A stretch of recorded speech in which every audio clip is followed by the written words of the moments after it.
أعوذ بالله السميع العليم من الشيطان اللعين الرجيم بسم الله الرحمن الرحيم اللهم صل على محمد وآل محمد وعجل فرجهم. અમારા ખોજા TV radio અને એરવેસના માન્ય શ્રોતાજનો, આ કાર્યક્રમ જે તમે સાંભળી રહ્યા છો તે રેયુનિયન ટાપુના પાટનગર સેન્ટ ડેનીથી તમે સાંભળી રહ્યા છો. અસ્સલામુ અલૈકુમ વરહમતુલ્લાહી વબરકાતુહ. સવાલ જે પેરિસ ફ્રાન્સથી આવ્યો છે એક બાઈનો, એ હું તમને વાંચી સંભળાવું છું અને બાદમાં તેનો જવાબ પેશ કરીશ. પેરિસ ફ્રાન્સથી એક બાઈનો ફોન હતો. પૂછે છે કે 25મી ઝિલકાદ માટે કહેવામાં આવે છે કે તે દહવુલ અર્ઝનો દિવસ છે. હમણાં થોડા વર્ષોથી હું જોઈ રહી છું કે તેના ઉપર બહુ જ ભાર આપવામાં આવે છે. દહવુલ અર્ઝથી શું મુરાદ છે? કયા કયા અમલો તે દિવસે બજાવવાના છે? કયા ઇમામની વિલાદતનો દિવસ છે? અમે અહીં ખોજા ટીવી જોઈએ છીએ. તમારો જવાબ અમને મળી જશે. જવાબ: બહેનજી, તમે ફ્રાન્સની સરજમીન ઉપર પગ માંડી રહ્યા છો અને હું તમારાથી 10,000 કિલોમીટર દૂર આ ઇન્ડિયન મહાસાગર ઓશિયાન ઇન્ડિયના એક નાના ટાપુ કે જેનો વિસ્તાર ફક્ત એની સુપરફિસી 2500 કિલોમીટર કારે છે, 2,500 કિલોમીટર કારે, તેના ઉપર જીવી રહ્યો છું. એ જ પ્રમાણે ઉત્તરથી દક્ષિણ અને પૂર્વથી પશ્ચિમ, du nord au sud, de l'est à l'ouest, દુનિયામાં 7 મિલિયાર્ડ વસ્તી, 7 મિલિયાર્ડ d'habitants હાલ આ જમીન ઉપર હાલચાલ કરી રહી છે. તે પૂરી જમીન આજ 25 ઝિલકાદના દિવસે મક્કામાં, જ્યાં બૈતુલ્લાહ ખાને કાબા આવ્યું છે, તેના નીચેથી સૌ પ્રથમ ફેલાણી છે, જે આજ જમીન આપણને જોવા મળે છે.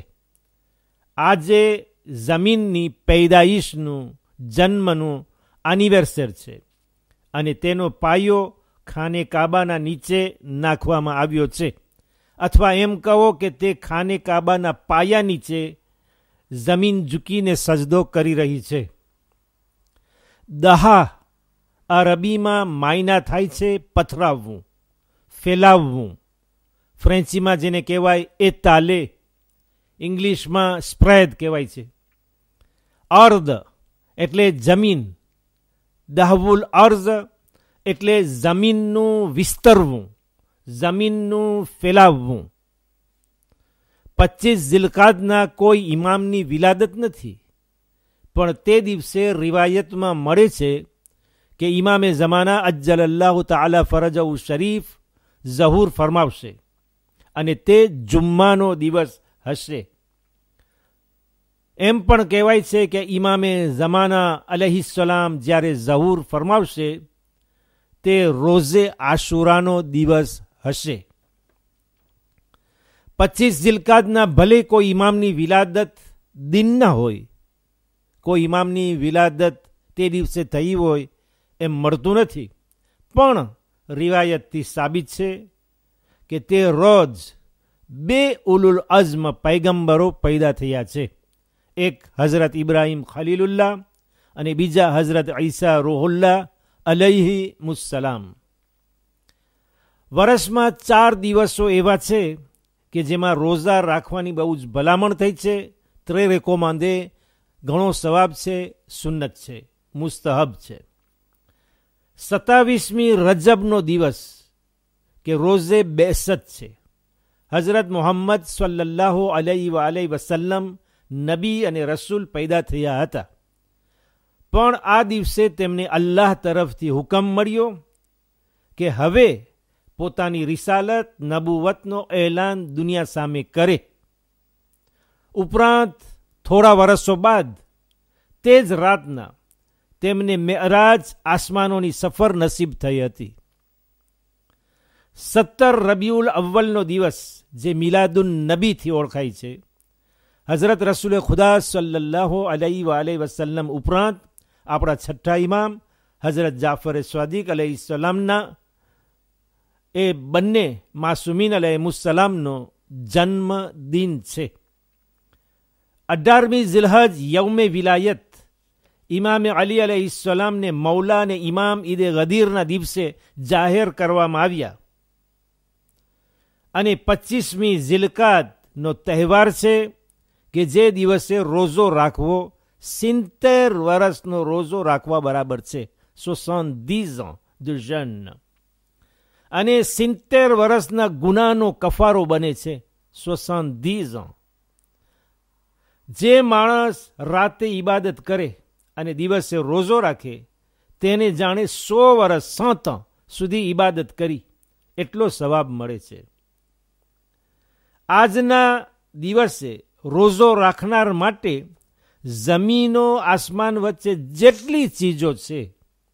જેટલી ચીજો તે તમામ તેના માટે ઇસ્તગફાર કરે છે, એના માટે તૌબા માંગે છે, એના માટે ગુનાહોની માફી ચાહે છે. આજના દિવસે દુનિયા પર અલ્લાહની રહેમત વરસી છે, અલ્લાહની રહેમત બિછાવવામાં આવી છે. આજના તહેવારના અમાલ મફાતિઉલ જિનાન અથવા ઝાદુ સાલેહીનમાં મળશે અથવા તો લેકલે દે પારાદી. જે લોકો ઉપર કઝા રોઝા માહે રમઝાનના બાકી હોય, જે લોકો ઉપર કઝા રોઝા માહે રમઝાનના હજુ બાકી હોય, આગલા માહે રમઝાનના હોય યા હમણાં માહે રમઝાન જે પસાર થઈને આવ્યો 2 મહિના થયા છે તેના હોય, તેઓ આ દિવસે કઝાની નિયતથી વાજિબ રોઝો રાખી શકે છે. કઝાના રોઝામાંથી એક રોઝો ઓછો થશે, પોતાના કરજમાંથી થોડો કરજ ઘટશે અને દાહવુલ અર્ધનો સવાબ ઇન્શાઅલ્લાહ મળશે. અલ્લાહ તે રાત અને દિવસના આપણા અમાલ કબૂલ કરે અને ઇમામે ઝમાના અજ્જલલ્લાહુ તઆલા ફરજહુ શરીફને તે દિવસે 25મી ઝિલકાદના જલ્દી ઝહુર કરે, આપણને તેમના મદદગારો અંસારોમાં શામિલ કરે. યાદ રહે કે જેમ દિવસની ફઝીલત વારિદ થઈ છે એમ જ રાતનો મર્તબો અને અમાલ છે. કિતાબ ઉગાડીને જોઈ લેવા મહેરબાની કરશો. રેવિન્યોન, મડગાસ્કાર, માયોત, મોરિસ, આફ્રિકામાં આવતા મંગળવાર તારીખ 1 ઓક્ટોબર 2013, મંગળવાર તારીખ 1 ઓક્ટોબર 2013ના દહવુલ અર્ધનો દિવસ છે. બીજા દેશોમાં કદાચ બુધવારના હોય.